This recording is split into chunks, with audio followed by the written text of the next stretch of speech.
The skin, also known as the dermis or cutis, is the largest human organ, accounting for approximately 16% of our overall body weight. Our skin's primary role is to act as an interface between our body and the environment, protecting human life from noxious, toxic substances, UV light, heat and microorganisms. The skin is also the most extensive sensory organ of the body for detection of touch, heat and pain, and for the start of vitamin D production.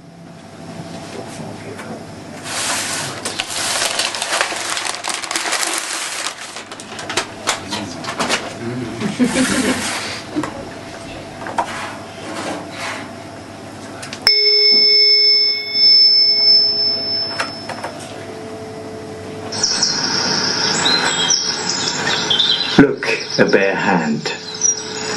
We sometimes lay our forehead on it when we feel tired.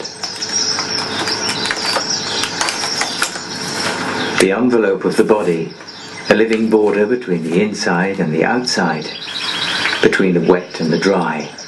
The skin is an assembly of regular cells. It's covered with a network of furrows and plateaus. The translucent spheres are drops of sweat which have reached the surface through pores.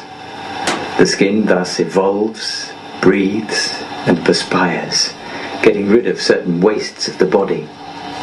This tormented landscape is our epidermis, magnified 150 times. Within it, the layers of cells are in constant renewal. Cells are already dead when they reach the surface, disposed of and replaced by others produced in deeper layers. Here we are now at the heart of the epidermis. The membranes form a protective, waterproof barrier. For this very purpose, they're joined together by something like a press stud, this dark crescent at the center of the image. Yet we can also see how they're arranged in lipid layers placed side by side, limiting exchanges with the outside.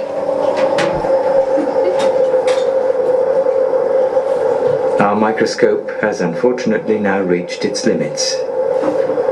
Beyond this, nothing more is visible for the moment.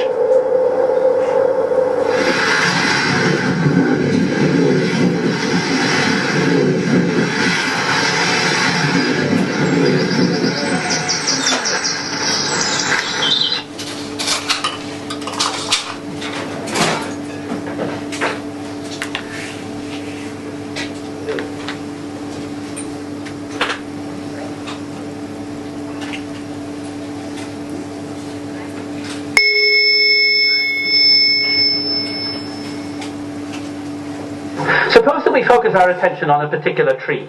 There it is, rooted in the earth, trunk rising up, branches splayed out, swaying in the wind, with or without buds or leaves, depending on the season.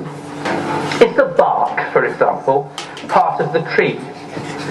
And if I break a piece of bark off in my hand and observe it closely, I'll doubtless find that it's inhabited by a great many tiny creatures that have burrowed beneath it and made their homes there. So are they part of the tree? And what of the algae that grow on the outer surface of the trunk, or the lichens that hang from the branches?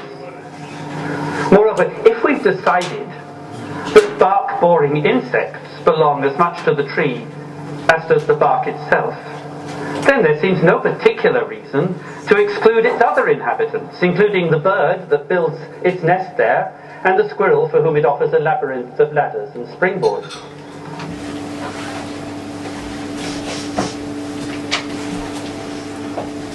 I want to insist that the inhabited world is comprised not of objects, but of things.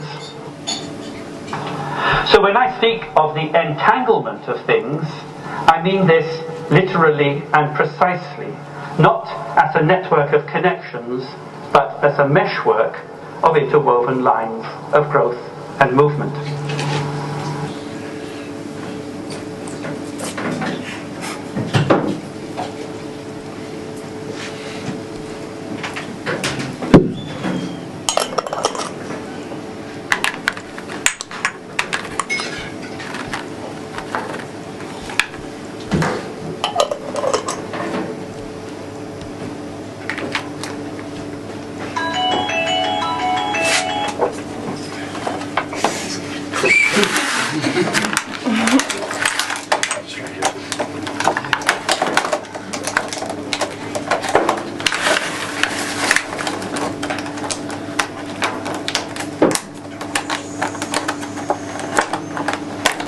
Okay, that's it.